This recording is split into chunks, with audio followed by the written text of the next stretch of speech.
some more in our post-game analysis. We're back, and we have now concluded the Swiss rounds of YCS Liverpool. Yeah, we made it. We made it. Where once more than 800 players showed up, only 32 will remain for the next round. And all of them will be playing in the top cut in the knockout portion of the tournament. That means if they lose just one more match, they will be out of the tournament. Off you go. No matter what their record was. So somebody who just sneaked in, Ben Sherman, is the prime example. Of course, it was 33rd going into this round. Now he's definitely going to be among the top 32. Yeah. So we're going to see him again, him and his Phantom Knights Burning Abyss deck. Yeah, definitely. I mean, it's a really good build of this, and we didn't even get to see what I thought is kind of a really important card, which is his mass change. Oh, really? Yes. Yeah, he's playing mass change too. So he was thinking about some cool tech cards. Other players also tried to think of some cool tech cards. Yeah. Played an ABC deck, added an instant fusion, or two of them rather, and don't have any targets in their extra deck for it. Yeah, well, he definitely has. He does have targets for two Dark Claws. Okay, that's good news. Good news. He came prepared. Also, that player that is he was XO after round 9, I think. Yeah. Which is absolutely unheard of. That he played with 38 life cards, 2 blanks, and still go XO. All right. What about the Cyber Dragon deck? We didn't really see. I always like seeing the Cyber first Dragon game we decks, saw but what it can do. Yeah, that's what more often than not probably happened during the course of the 2 days for Sam Pearson.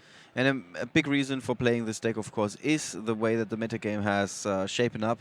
Yeah, with all of those, made it even stronger. Yeah, with all of those machine decks running around the ABC deck, the Cyber Dragon can easily use the opponent's machines for their own purposes. Yep. All right. Take them away, and I'll make them into my Fortress Dragon instead. Yeah. Let's see if we can quickly. I think it makes more sense to talk about the stats going into the top 32. Yeah. And then taking another look what the stats are going to look like. Yeah. So what about the many anti-cards that we saw that were introduced by Sam? I mean, he's got a really good lineup in his side deck that can stop most opponents' decks from going off, but he just drew into all of those cards. Yeah, well, I said this at the start. I think that I thought that the BA was going to win because of the fact that Sam didn't really have, like, his core engine didn't beat Ben's core engine. He had to rely on those side deck cards. Yeah. And the thing is, he did get them, and he achieved what he meant to achieve with those side deck cards. Yeah. But then his engine just wasn't fast enough to be able to recuperate. Like, let's say he did draw Desires, and then he was able to make an Infinity in that last turn. Yeah. He'd have been in a great spot. That is true. That is true. Yeah. Sometimes not just, of course, what cards you're playing, but also what cards you're drawing. Yeah. Not just sometimes. Most of the time. A lot of the times. Yeah. And what do you think of the Phantom Knight Burning Abyss deck going into the top 32? We're going to probably see a lot of ABC. Yeah. I think we're also going to see quite a few decks that were specifically built to combat ABC. Yeah. How good is this deck against those decks? I think it's actually really good. With still one of the things that Jared was talking to me about. Jared said that I don't know whether Ben built Jared's deck or Jared built Ben's deck, but whichever, they're both from the same locals. Mm-hmm. 2 national champions, so quite strong locals. Yeah. Over in Manchester. And Jared said that the reason Steel Swarm Roach is so good in this deck is that it gets boosted by the Phantom Knight's gloves if you are able to do it in that way. But basically, you make Roach, and then they can't make Dragon Buster.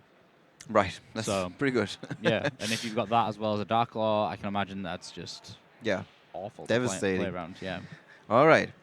We do have Ben Sherman close by, so let's hear from him. Let's perform a little interview with one of the national champions, former national champions from the UK, and hear why he went with this deck for this weekend.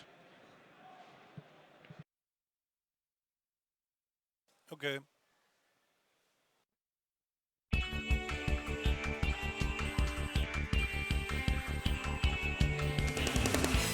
Disappeared out of here. It was time to pay my dues. Never guessed that you'd be dressed in my clothes and in my shoes. You couldn't wait to move right in. If I were you, I'd be concerned. Ain't no way you're gonna win. Bet you didn't count on my return. Thought you were so tough. You had it all under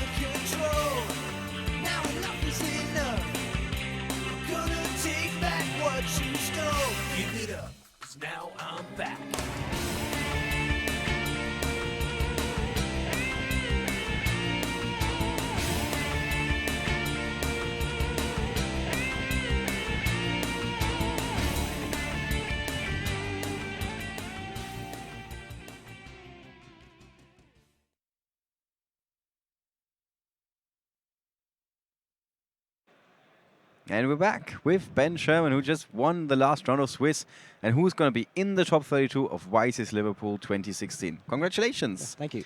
How does it feel to make it into the top 32? It feels really good. It's actually my first YCS top as well. Mhm. So Yeah. it feels really But you've good. been very close a couple of times, right? Yeah, really close. It's normally the last round I bubble in. Okay, so this time it worked. All right. On a long enough timeline, everybody's going to make it into the top 32. Yeah. You came with a deck that is a little bit like last year Airlines feeling. We haven't seen it in a while, at least not in large numbers. Why did you go with Phantom Knights Burning Abyss? I like it because it can do everything. Like, it has access to, it can search spells, it can search the traps. Right. It can play 3 Allure, 3 Desires, it's everything. Farfa outs instant things. And because everything just special summons himself as well, you can make force plays out. Yeah. Like no reason. It has a really good extra deck as well. So why not ABC then? I was testing it and I just didn't feel it was strong enough. It was too linear. I don't like decks where you only have one thing you can do and you Right. have to do that play. And this is quite the opposite, I guess. Yeah. We've It does a we've lot of actually different seen that in those matches and in the past, of course. If I may ask, why are you running 45 cards? There's no space to fit enough of everything in. Okay. And I Nothing that you feel like cutting? No, I didn't want to. We tried 40 and it just wasn't consistent. I know that sounds silly. That sounds But- silly, yes. So I went to 42. Still wasn't that consistent. 45, I've played it before and it just works. It's interesting. It's really weird. It's really hard to take at face value when you hear it for the first time. Yeah. I guess you would have to play it for a while to understand. All right. So how is the matchup of this against ABC? Really, really good. 'Cause Okay. I'm maining a lot of outs as well.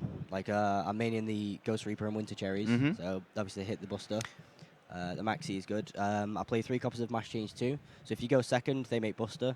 They have to tag it out because of Kaiju's. Right. So then if you make Dark Claw, you can just attack all the things and they don't go to the grave, so no more Buster.